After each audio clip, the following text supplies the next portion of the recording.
you know what, change of plan slightly. I'm not going to do that bottom one just yet. I think I'm going to do that one last, because if I shim that out to this, then I may have to mess with shimming that back and forth after I readjust these two. You see what I mean? I want to suck those over the best I can that way first before I work on that. So I'm going to work on that top one first. Yeah, that's what I'm going to do.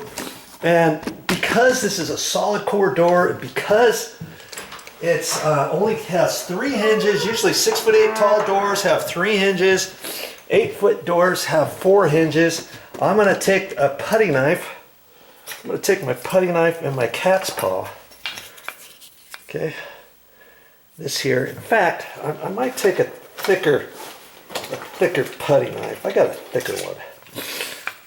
See how much thicker that is. It's not as springy as that. I don't want to dig into the floor. I don't think I ever would, but we'll just be safe rather than sorry. I'm going to do that because when I take the top hinge off, the door has a tendency to sag because it's a solid core door. And I don't want to just jam this under there, obviously, on the finished floor. So I'm going to put a putty knife under there, right? And then I'm going to push that in as it's sliding along the putty knife. And that's just going to help hold the door. So when I take off that top hinge, hopefully the door's not going to flex too far and stuff. That's my helper. If I had somebody helping me, I would have them hold the door. But hey, I'm trying to show you how to do things on your own, okay? So now I'll be able to loosen up that top hinge.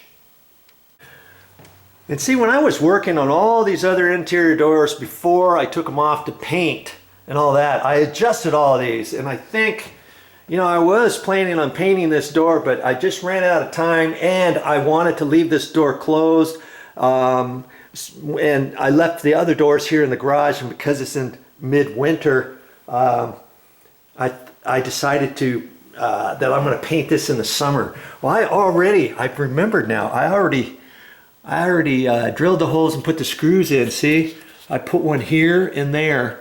Pre-drilled a hole first to drill all the way into the 2x4, 2x6 behind here of the wall. And then I put some long screws in there and sucked that tight. I'm not sure if I put 2.5-inch screws in there or 3-inch. I'm pretty sure I got that tight, and I don't know if I can move that any further. I'm gonna just check here real quick and see. And that's why I like the drill that has the ratcheted impact drill, because you can get things so much tighter than a regular. So I'm going to take one of these screws out.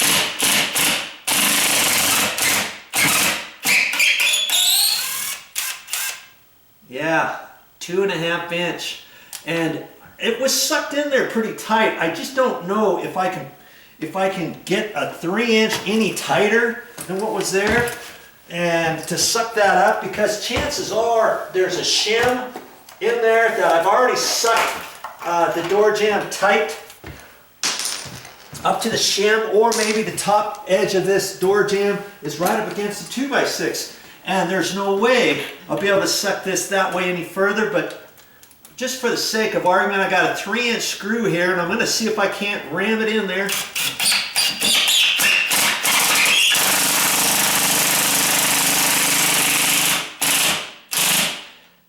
Wow, looked like it did go.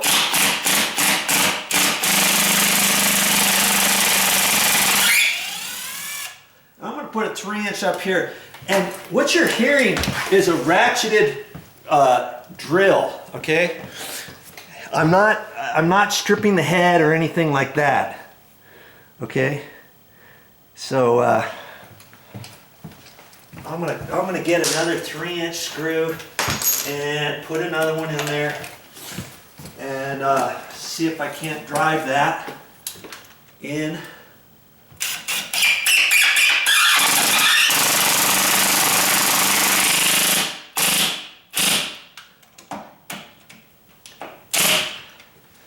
Okay, that took hardly any effort at all. With a regular drill, there's no way you could put those screws in that tight.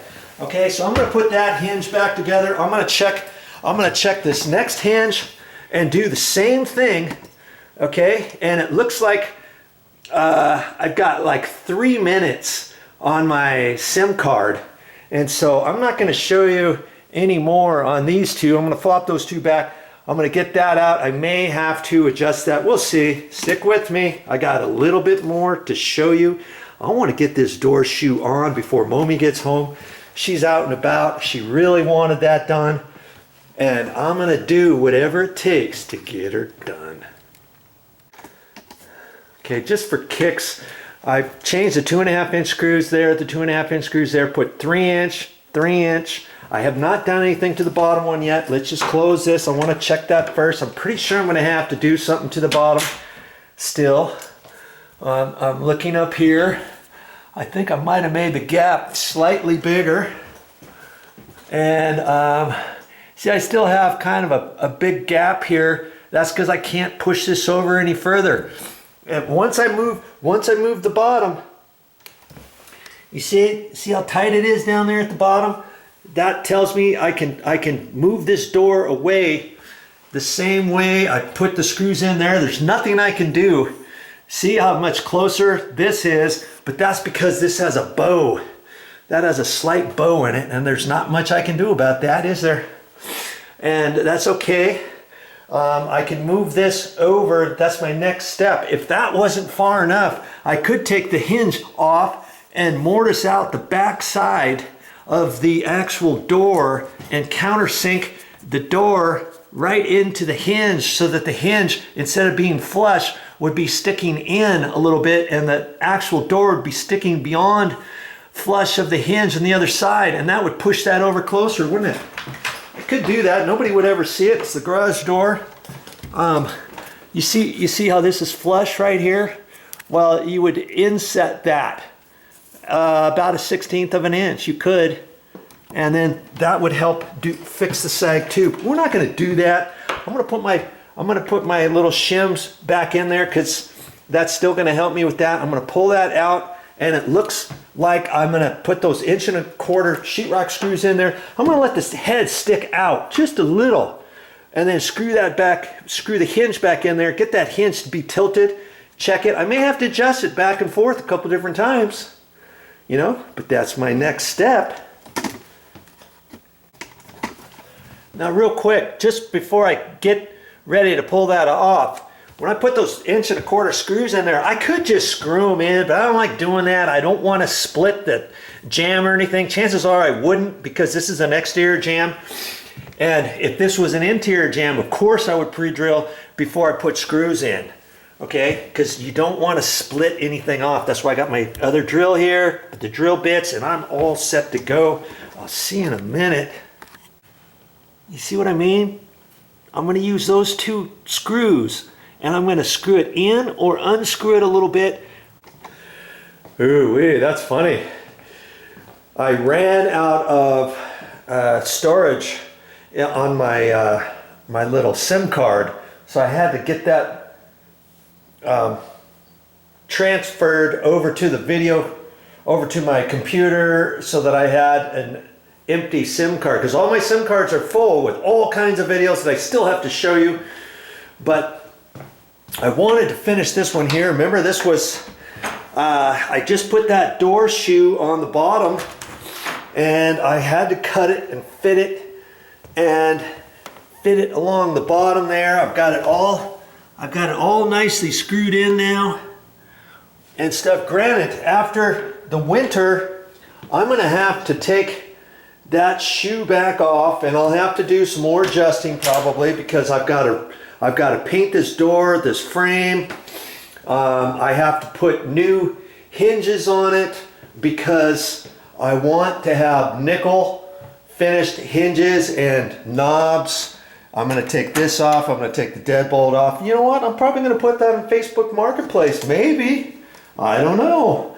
And see, this is how Momi wants the doors, with the nickel finished hinges. I just put this door on. I was going to make a video of it, but you know, I was in a rush and stuff, and I've got some more doors to do on upstairs, and so I'm gonna show you how to install a paddle handle like this, and put the strike plate on and adjust the strike plates and all that kind of stuff, and put the hinges on and all that.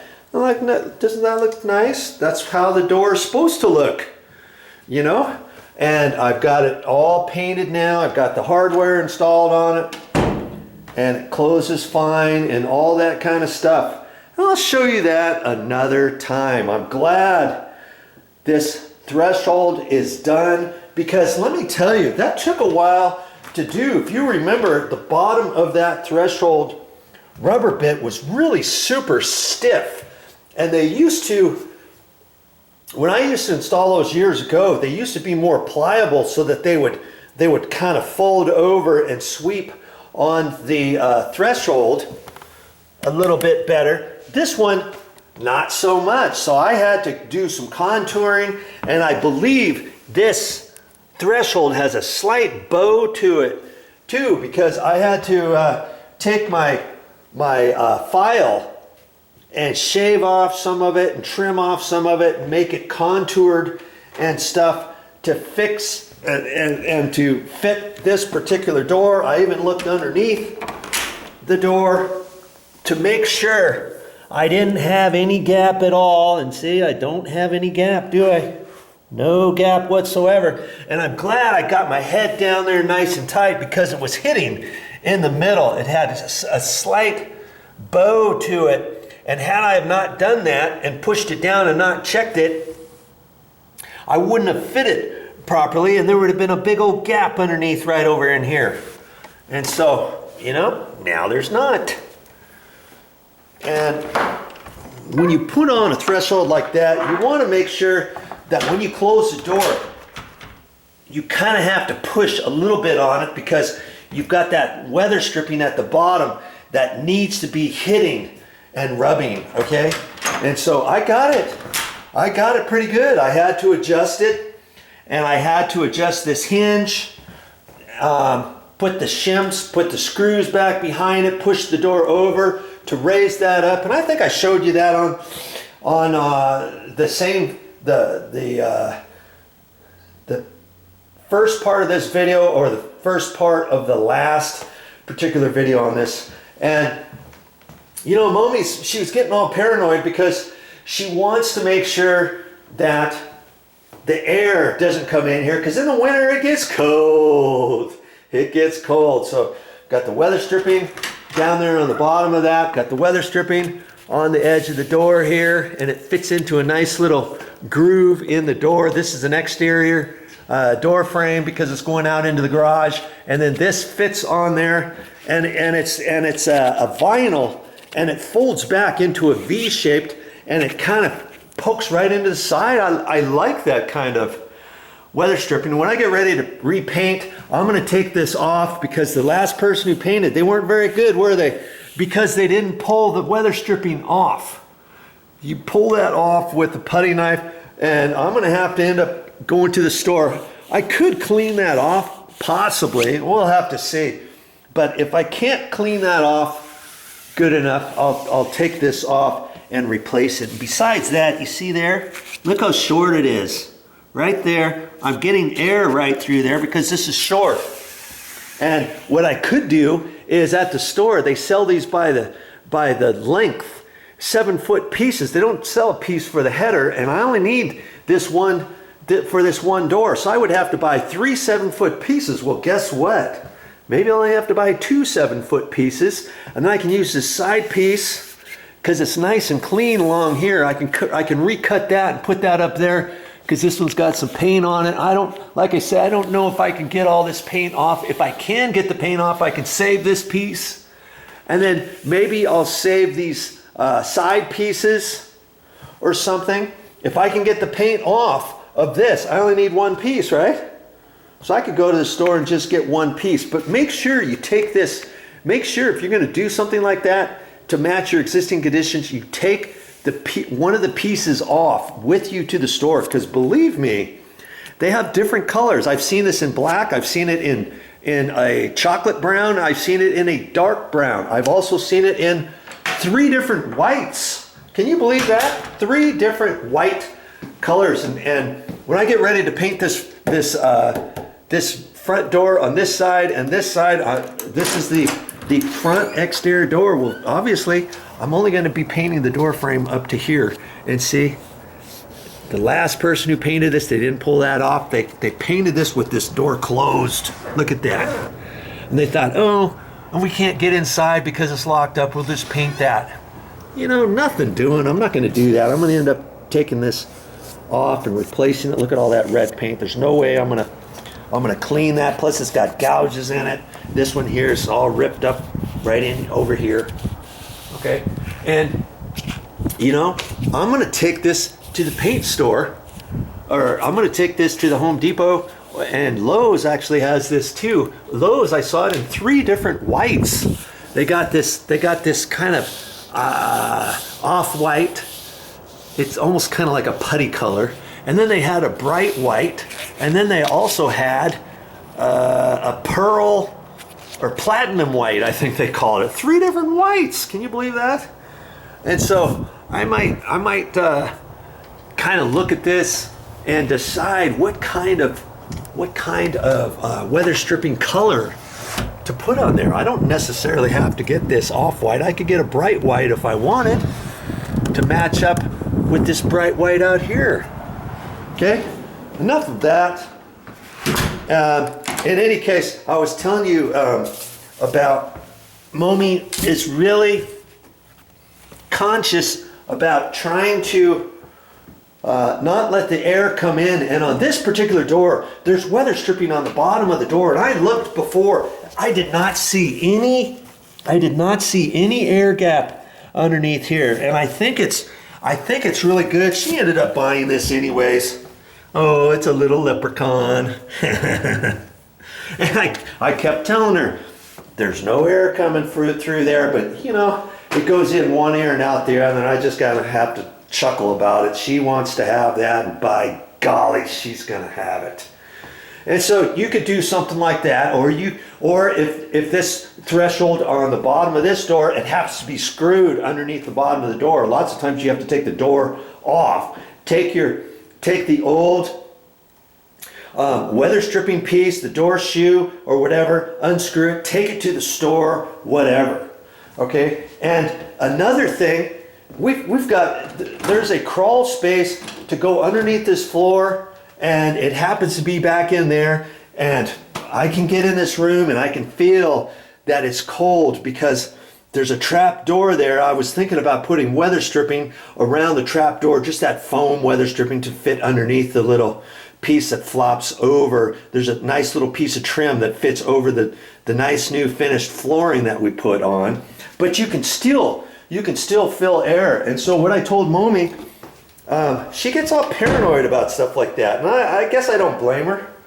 And see the big gap underneath the door? Well, you're gonna get the air coming underneath here. I don't want to put one of these by the door. I guess you could if you wanted to, but then it's in the hallway. Every time you walk through here and every time you open the door, you got to move that back and forth. I don't like using those things.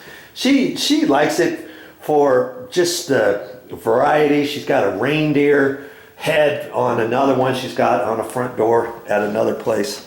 But if you don't want anything, and because of the gap, and because this is the vinyl flooring planking, they have door sweeps, it's called, that you screw on the side of the door, and then the sweep is about yay wide, and you just take that and you kind of push that down so it kind of folds over on the flooring, you know, as you close the door. Then you adjust it, put it on there, and so every time you open the door, you're going to hear it. And you're going to hear that forevermore. Hey, I mentioned it to her, and if she wants me to do that, I can do something like that. I can do something like that too. They also have another type that you screw on there, and it lifts up, and it's spring loaded. And when you close the door, it sticks out over here. When you close the door, this little spring goodie on the end of it hits the door stop, and then it pushes it down to the floor. And then when you open the door, of course it lifts back up. I've seen those too. Okay, so there's different kinds of things on depending on what your door is. You can put a flat threshold bottom down on there. You can put a door shoe on there, kind of like the U-shaped shoe on the bottom of that if you wanted. I mean, there's different types of things at the store, so take a look at that. And you see, you remember how that shoe looks? It's a U. See, it goes this way, across, and then up. Now on some other ones, they have it just an L, and then it doesn't go up on this on the side of the front of the door. Okay, you can get that kind, or you can get a shoe. And usually on the shoes, it's 1 3/4 because it's an exterior door. But sometimes your exterior doors are 1 3/8. So then you'd have to get a shoe that's 1 3/8. And see, here's the rubber goodie with the different little fins, boom, boom, boom, boom, all the way around it. And then you can adjust this up and down so that you get the adjustment there. Okay, lots of different ways to prevent the air from outside getting in. All right, thanks for joining me. See you next time. Now, speaking of next time, what am I going to show you next time? I don't know, but eventually, you see this, I don't have any cover plates. I don't have any cover plates on these light switches yet. Look, there's one, there's a double one. And on some of the electrical outlets, I don't have any cover plates on them yet. Here's another one here. And if I put my hand on here, I can feel cold air coming in from outside. Actually, this is not an exterior wall. This goes out into the garage. See this? I mean, there's still insulation in this wall, but believe it or not, if I put my hand on there, I can feel cold air coming in. And so I'll show you how to fix that on one of my upcoming videos. You'll have to watch for it on my channel.